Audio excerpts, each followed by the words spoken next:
तो विकसित भारत की संकल्पना नारी, युवा, किसान और गरीब के 4 अमृत स्तंभों पर टिकी हुई है।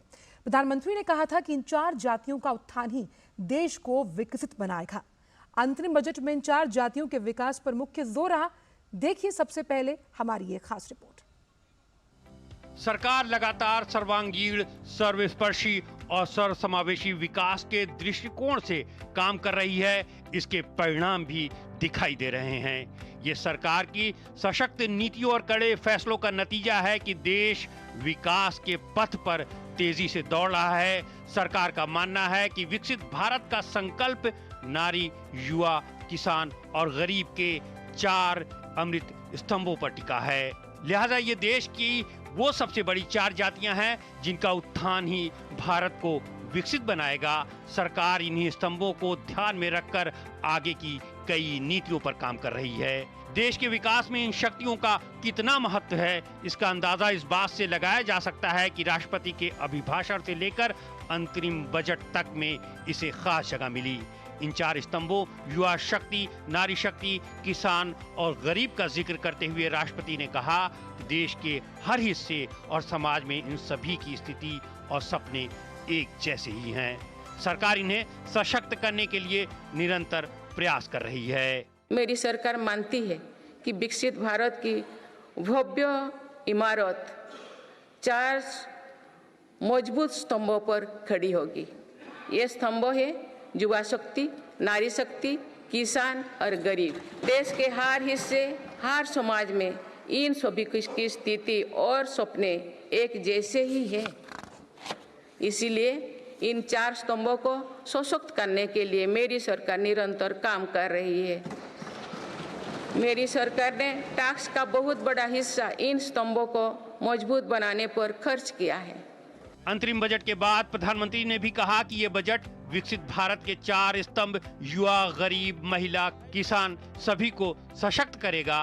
पीएम मोदी ने बजट को युवा भारत, युवा आकांक्षाओं की प्रतिबिंब बताया। साथ ही ये भी कहा कि किसानों, महिलाओं, गरीबों को और सशक्त बनाने के लिए बजट में कई बड़े कदम उठाए गए हैं। ये बजट विकसित भारत के 4 स्तंभ युवा, गरीब, महिला और किसान सभी को एम्पावर करेगा।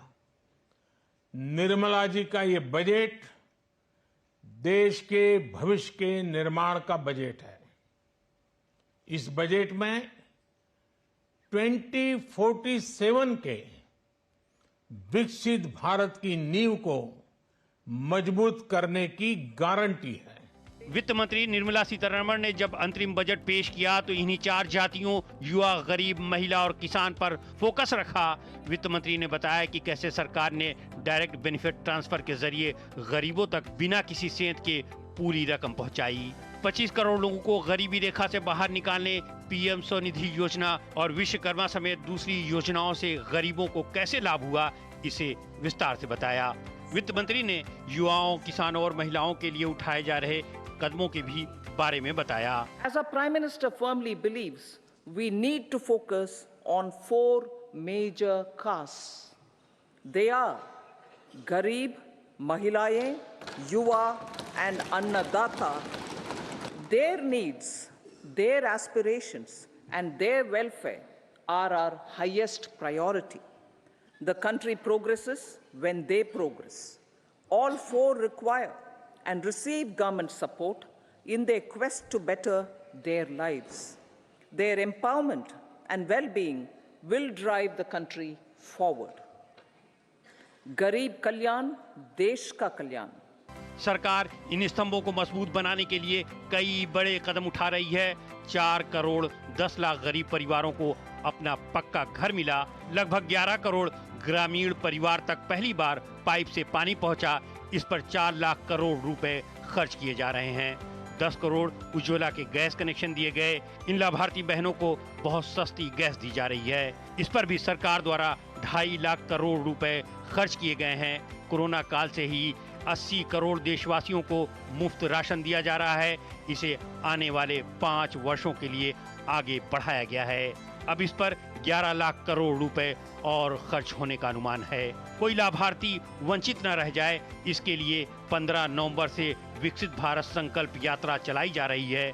अभी तक इस यात्रा से करीब 19 करोड़ देशवासी जुड़ चुके हैं। Bureau report, DD news.